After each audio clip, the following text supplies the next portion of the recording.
আসসালামু আলাইকুম গাইস, সবাই কেমন আছেন? আশা করি সবাই ভালো আছেন। তো আলহামদুলিল্লাহ আমরাও ভালো আছি আল্লাহর রহমতে। আজকের ব্লগটি হতে যাচ্ছে একটু বেশি স্পেশাল। আর এই ব্লগটি হবে যেসব আপুরা ভাইয়ারা যান নাই তাদেরকে দেখানোর জন্যই মূলত। আর আমি সবকিছু বিস্তারিত বলবো। 20 ডিসেম্বর যে অনুষ্ঠানটা হয়েছিল কাতারের মধ্যে, হ্যালো সুপারস্টার, আর 20 ডিসেম্বরই হয়েছিল। তো ওরা ওইখানে বলেছিল আপনার দুপুর 3টা থেকে যাওয়ার জন্য, 3টা থেকে আপনার রাত প্রায় 11টা পর্যন্ত, মেবি চলবে 10টা পর্যন্ত। তো আমরাও রেডি হয়ে গিয়েছিলাম। তো আমরাও প্রায় একদম তাড়াতাড়ি বের হয়ে গিয়েছি, খাবার শেষ করে বের হয়ে গিয়েছি। দেখেন এখনো রোদ ছিল, তখন প্রায় 3:30টার মতো বেজেছিল।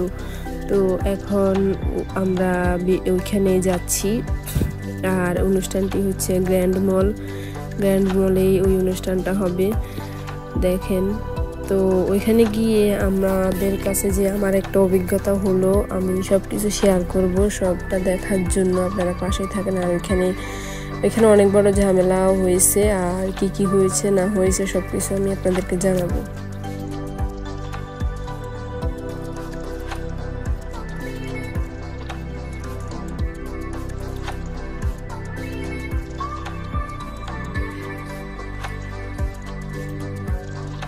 সো গাইস, আমরা চলে আসছি গ্র্যান্ড মলের সামনেই। তো এটা হচ্ছে সেই গ্র্যান্ড মলে আপনার যে এরিয়াটা, ওইটার আশেপাশেই। এবং আমরা এখন এখান থেকে গাড়ি পার্কিং করার চেষ্টা করব। সো আমরা দূরে একটা জায়গায় গাড়ি পার্কিং করে তারপরে দেন ঢুকেছিলাম। তো দেখেন আমরা এখন এখানে গাড়ি পার্কিং করেছিলাম এবং আমি শিকামণিকে নিয়ে হাঁটতেছিলাম। এটা হচ্ছে ভাবি, এটা হচ্ছে শিকামণি। তো আমরা এখন ওইদিকে রওনা দিচ্ছিলাম, কিন্তু অনেক মানুষ আসছে যেটা বলার বাহিরে। আপনি যে পার্কিং করবেন, ওই দিন কিন্তু আমরা একটা গাড়িতে করে গিয়েছিলাম, কারণ পার্কিংয়ের জায়গা হয়তো থাকবে না, এই জন্য। দেখেন পুলিশেরা সবসময় এখানে থাকে, পাহারা দেয়। আর কাতারে যে পুলিশ এবং কাতারে যে আপনার নিরাপত্তা বাহিনী, তারা কিন্তু আপনাকে একদম স্যাটিসফাইড করবে, কারণ তারা আপনার সবসময় খেয়াল রাখবে। শুধু আপনি না, কাতারে যত মানুষ রয়েছে, কোনো সুযোগ সুবিধা, আপনার কোনো বিপদ বা কোনো একটা আপনি ঝামেলায় পড়ছেন, জাস্ট একটা ফোন কল করবেন, তারা এসে হাজির এবং তারা আপনাকে টেক কেয়ার করবে। আপনার কি প্রয়োজন তারা আপনাকে দেখবে। এটা এমন না যে বাংলাদেশের মতো এখানে কোনো চান্সই নেই। তো এই জিনিসটা আমার কাছে অনেক ভালো লাগে কাতারে, যে নিরাপদ আপনার একটা দেশ, আপনার যে পুলিশ বাহিনী, যে কর্মকর্তা বাহিনী, এরপরে যেসব সুযোগ সুবিধা রয়েছে, এটার জন্য অনেক ভালো লাগে। বাট আমরা বাংলাদেশিরা সেই মান সম্মানটা রাখতে পারি না, ওইটাই আমাদের। আর যেটা সত্যি কথা বলতে, আমরা সেটা ওয়েটটা রাখতে পারি না। তো দেখেন এগুলো যেসব বাংলাদেশি ভাইয়েরা আমাদের, দেখেন মনে হচ্ছে যেন এক টুকরো এখানে বাংলাদেশ, এখানে বসবাস করে, এরকম মনে হচ্ছে। তো এখনো তো মাত্র বাকি, আপনাদের আরো অনেক কিছু বলার আছে, অনেক কিছু দেখানোর আছে। তো আমরাও এখানে এসে একটা ভুল করে ফেলেছি। সেই ভুলটা হলো, আমরা এখানে প্রথমে যে মাঝখানের সারিটা, ওইটা খালি ছিল, আমরা এখানে প্রবেশ করলাম। আর এটা হচ্ছে সেই এরিয়া। আমরা কিভাবে প্রবেশ করলাম ওইটা বলি। এতটা লাইন ছিল যে আপনি যাবেন তার কোনো চান্স নেই। পরে ওয়ারিশার আব্বু একটা প্ল্যান করে যে আমরা পুলিশের কাছে যাই, বলি আমরা ফ্যামিলি, তাহলে আমাদেরকে প্রথমেই ঢুকতে দিবে, একটু সেফলি ঢুকতে দিবে, প্রবেশ করতে দিবে। আপনার যে একটা ঠেলাঠেলি বা ঘা ঘেঁষাঘেঁষি, ওইটা হবে না। তো আমরা এভাবে পুলিশকে বলে, পুলিশেরা আমাদেরকে অনেক শ্রদ্ধা করে এবং সম্মান দিয়ে কথা বলে। আর বাংলাদেশেরও তো কোনো কথাই নেই, তাদের দাম তো আরও বেড়ে যায় একবার ডাক দিলে। তো এটার জন্য আমাদের এই দেশের নিরাপত্তা বাহিনীকে অনেক ভালো লাগে।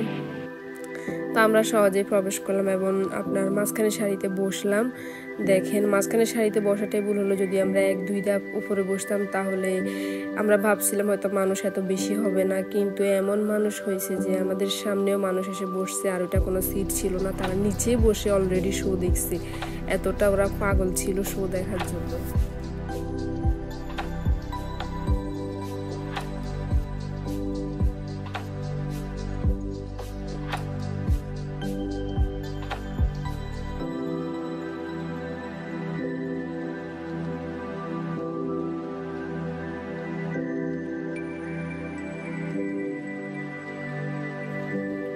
সো গ্র্যান্ড মলে আপনার এখানে দেখেন অনেকগুলা সিট ছিল এবং উপরে অনেক তখন খালি ছিল, তখন প্রায় 4টা 4:30 বাজতেছিল, মানুষ সবে মাত্র আসা শুরু করে দিয়েছিল এবং সূর্যাস্ত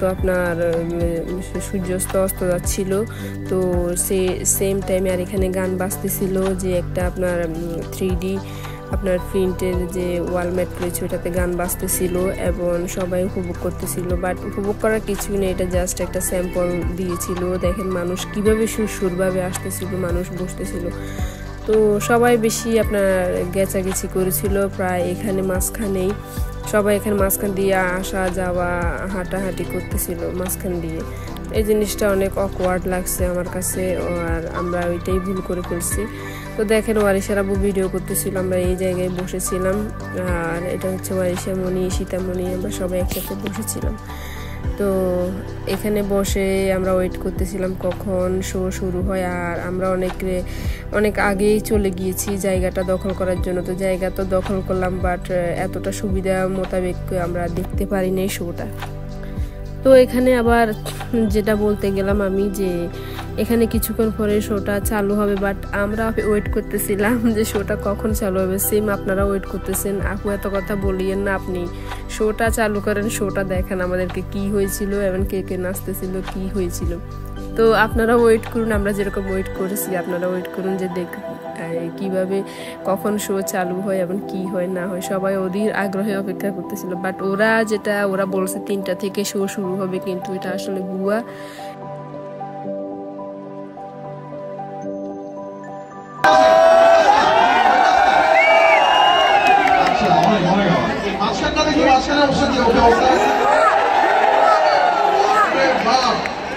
এবার এই পাশে আছে, দেখি কেমন অবস্থা, কি অবস্থা। কোন পাশটায় বেশি আওয়াজ শোনা গেল দেখি। আমার তো মনে হচ্ছে যে মাঝখান থেকে এই আওয়াজটা বেশি আসছে। মাঝখানে আসলে আমার খুব ইচ্ছা করছে আসলে এবার যাদের জন্য আজকের এই প্রোগ্রাম, আমাদের কাতারে যে বাংলাদেশি ভাই বোনেরা থাকেন তাদের সাথে একটু কথা বলাটা আমার খুব ইচ্ছা করছে, একটু আসি আপনাদের কাছে কথা বলি। শুধু আমরা কথা হবে না, ওনার সাথে আপনাদের কথা একটু শোনা দরকার। সেই তো অনেকক্ষণ ধরে রেডি হচ্ছে, আমাদের এই ভাইদের মধ্যে গান গেতে পারে না। হ্যাঁ, আরে অনেক হাত দেখতে পাচ্ছি, প্রচুর হাত দেখতে পাচ্ছি। আচ্ছা আমি একটু জিজ্ঞেস করিনি, আমি কি মাইকটা নিচে যেতে পারবো? সাউন্ড সিস্টেমটা সাপোর্ট করবে?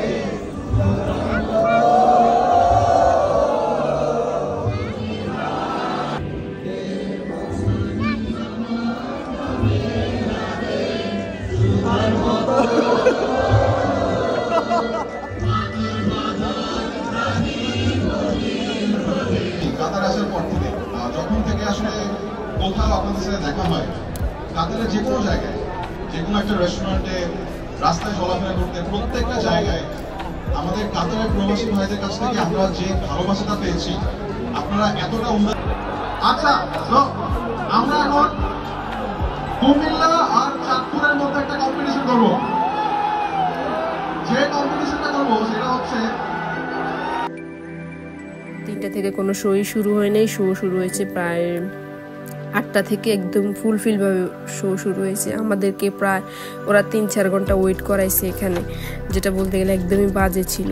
আর এরকম যেটা বলতে গেলে বাজে ছিল, এবং একটা জিনিস কি ধৈর্যের একটা পরীক্ষা নিয়ে নেওয়া হয়েছিল আমাদেরকে এখানে।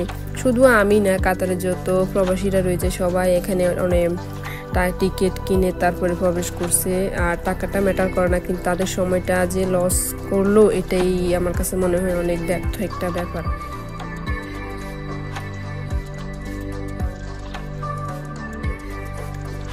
দেখেন ভাইয়ারা অ্যান্ড আপুরা এখানে কিন্তু বাংলাদেশের গান গেয়েছিল, সোনার বাংলা আপনার জাতীয় সঙ্গীতটা গেয়েছিল। তো এটা আমার কাছে অনেক ভালো লাগছে, আমাদের দেশকে এতটা সম্মান এবং শ্রদ্ধা দিয়ে বরণ করে নিতেছিল। তো এরপরে শুরু হলো, এখানে কিন্তু একটা ব্যাপার আছে, মাইকেল জ্যাকসনের বোন এসেছিল তার ব্র্যান্ড নিয়ে, আর সে অনেক ব্র্যান্ড নিয়ে কাজ করে, অনেক কাপড়, এরপরে অনেক ব্যাগ, তারপরে অনেক কিছু নিয়ে ব্র্যান্ড নিয়ে কাজ করে। তো সে তার ব্র্যান্ডকে এখানে এসে প্রমোট করতেছিল অনেকে আপনার মডেলিং দিয়ে।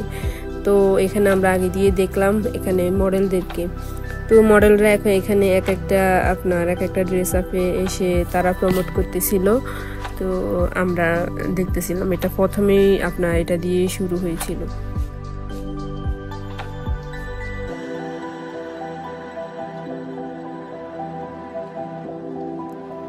সো এরপরে আপনার শিল্পীরা গান গাইতেছিল, একটা শিল্পী আসছিল, শিল্পীটার নাম আমি জানি না, মনে পড়তেছে না শিল্পীটার নাম।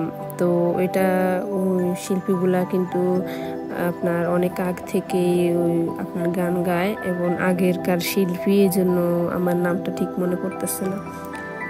সো দেখেন এখানে এইমাত্র শোটা স্টার্ট হয়ে গেছে, একের পর এক শো চলতেছিল। তো সবাই অধীর আগ্রহে অপেক্ষা করতেছিল কখন নাচ আসবে অথবা কখন যাদের জন্য আসছে তারা আসবে, যেহেতু শাকিব খান আসবে বলছে, ওরা আগেই বলছিল। তো আমি এখানে একটা ফল্ট করে ফেলি আমরা, যেটা হচ্ছে গিয়ে সমস্যা নাই, তবে ফল্টটা যেহেতু করছি অনেক ভালোই হয়েছে, কারণ এখানে কিন্তু অনেক ঝামেলাও হয়েছে আমি বলবো। আর একটা জিনিস না বললেই নয়, বাংলাদেশের মানুষ যে যতটা ভালো ততটা কিন্তু ওরা খারাপও, কীরকম বলবো, ওরা কোথাও গেলে যে আমরাও বাংলাদেশের মানুষ, আমিও বাঙালি, আমরা ওইগুলো বুঝি, কিন্তু মানুষ কিভাবে এতটা খারাপ হয়, একটা স্টেজে গিয়ে এভাবে কিলাকিলি মারামারি যা অবস্থা করলো। আমি যেখানে বসছি এটার পাশে দিয়ে সিট নিয়ে কারাকারি করতেছিল, আপনার সিট নিয়ে ওরা মারামারি লেগে গিয়েছিল, কার সিট কে দখল করবে, এই একটা অবস্থা। এরপরে আপনার পুলিশ তো ছিল, তারা পুলিশকেও ভয় পাইতেছিল না। যদি ভিতরে পুলিশের ব্যবস্থা করে দিত তাহলে হয়তো বা এরকম হতো না। বাইরে কিন্তু পুলিশ ছিল, প্রচুর পুলিশ ছিল, তারা টিকেটে ছাড়া যদি প্রবেশ করে তাহলে তাদেরকে ঢুকতে দেয় না। তো দেখেন এখানে নায়িকা, এটা মনে হয় তানহা, যতটুকু সম্ভব ও নাচতেছিল এখানে। তো আমি যেটা বলতে চাইছিলাম, আমাদের পাশে ঠিক আপনার ঝগড়া হয়েছিল কুমিল্লা এবং ব্রাহ্মণবাড়িয়া, আপনার দুইটা দেশ নিয়ে তারা, আর পুরো স্টেজেই তারা পাবলিক সবসময় বলতেছিল বুয়া বুয়া বুয়া। আর বুয়া বুয়া বলার কারণটা একটা হচ্ছে যে ফাও, মানে যেটা বলতে গেলে এখানে মানুষ টাকা দিয়ে এসে আপনার এগুলা দেখতেছে, কিন্তু এখনো পর্যন্ত কোনো ভালো ডান্সিং অথবা ভালো কোনো আপনার যে শাকিব খানের নাচ অথবা পরিমণির নাচ এগুলো কিছুই আসে নাই।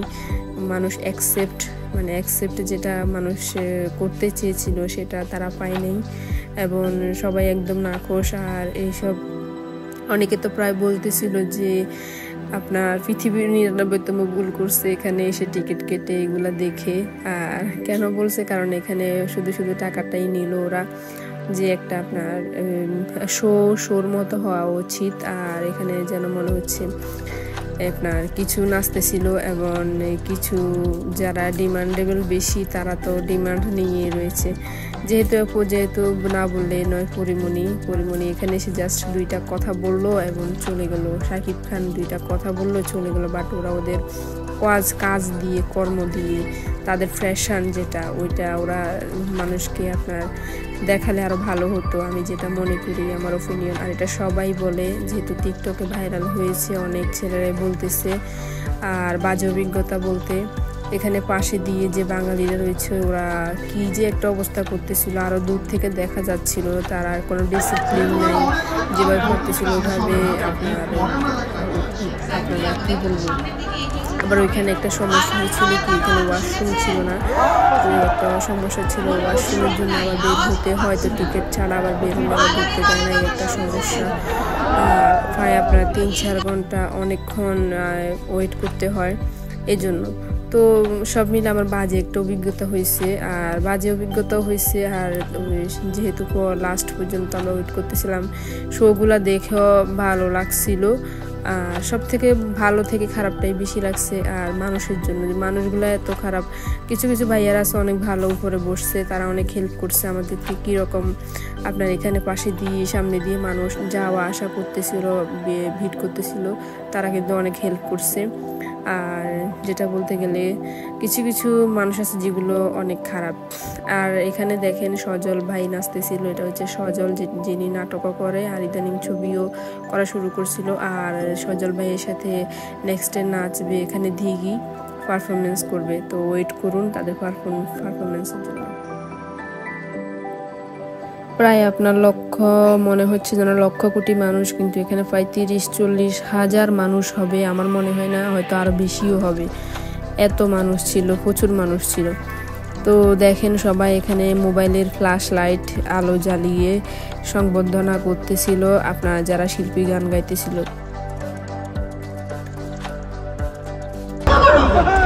আমার মেলা যাও, এই যে পোলাপান বাংলাদেশে যারা আছে এবং মেলা যাও, ঠিক করছে কিনা? মেলা যাও বাংলাদেশি গো, আরে কেউ বাংলাদেশি গো জোরে আওয়াজ দেন।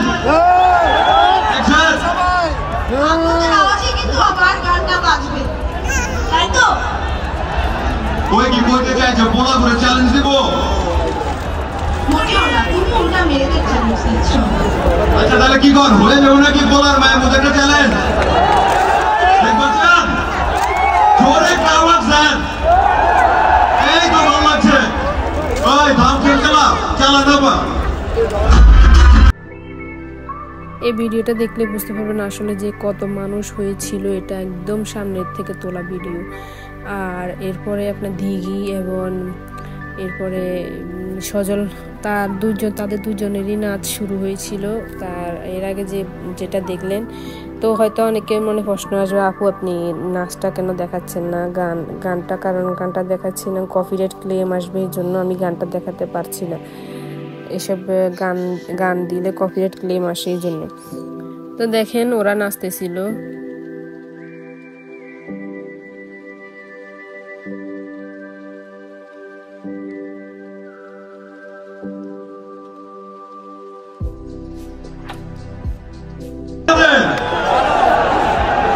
জোরে শুনতে চাই। Thank you.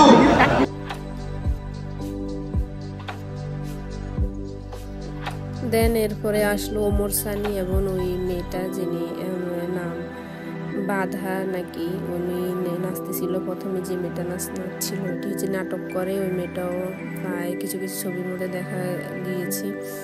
তো ওমর সানির সাথে নাচতেছিল আপনার ওমর সানির একটা পুরনো অ্যালবামের গানের মধ্যে।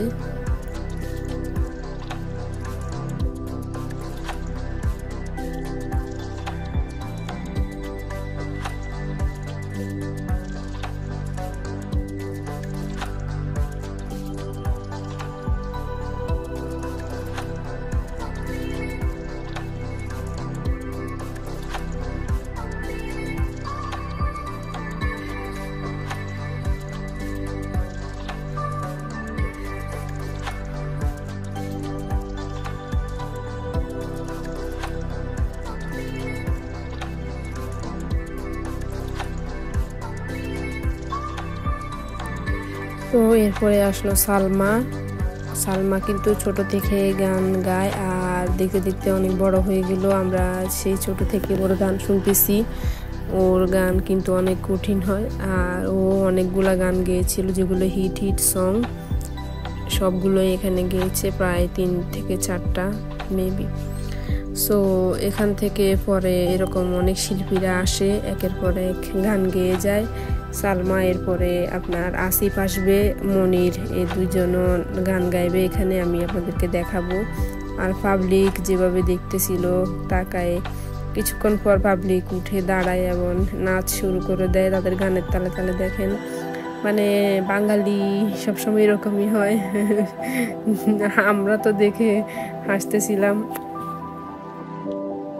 সো ভিডিও দিতে গেলে কিন্তু অনেক বড় হয়ে যায় তাদের গান অনুসারে, তো আমি কিছুটা ক্লিপ নিয়ে দেখানোর চেষ্টা করলাম আপনাদেরকে যে এটা আসিফ, আর উপরে সামনে যেটা চলে গেল এটা হচ্ছে মনির, নায়ক শিল্পী, গায়ক শিল্পী। তো আর মানুষগুলা এখান থেকে ফ্ল্যাশ লাইট জ্বালিয়ে ভিডিও করতেছিল, যে দেখতেছেন সব কিছু।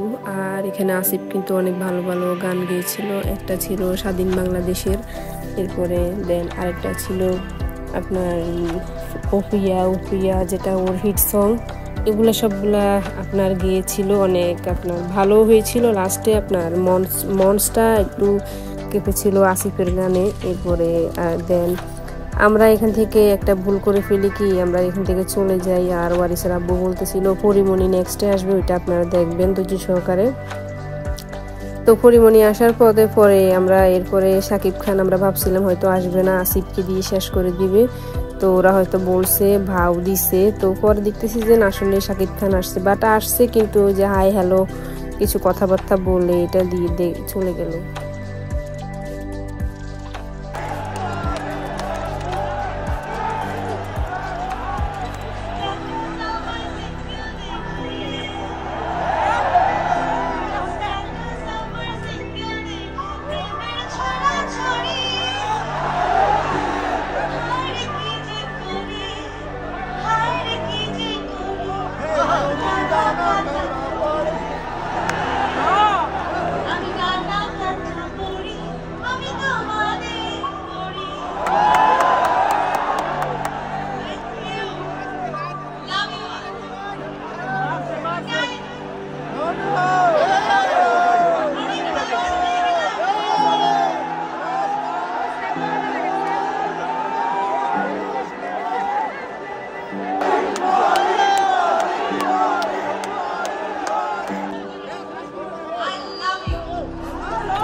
দেখেন ওরা কিন্তু পরিমণির পরে আসিফের গান দিয়েছিল, তো আসিফের পরে মেবি শাকিব খান আসলো, আর ওই টাইমে আমরা আসিফের গানের পরেই চলে গিয়েছিলাম এখান থেকে।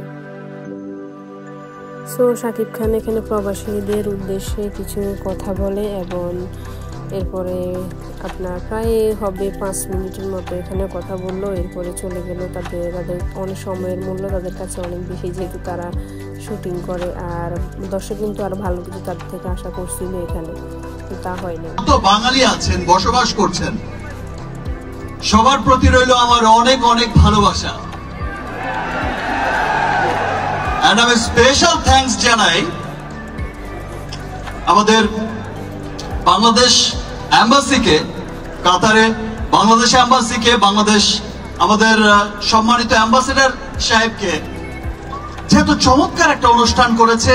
যখন চলছে কাতার বাংলাদেশে 50 বছর বন্ধুত্বের পূর্তি, কূটনৈতিক সম্পর্কের 50 বছর হতে চলেছে, তাই তো স্যার?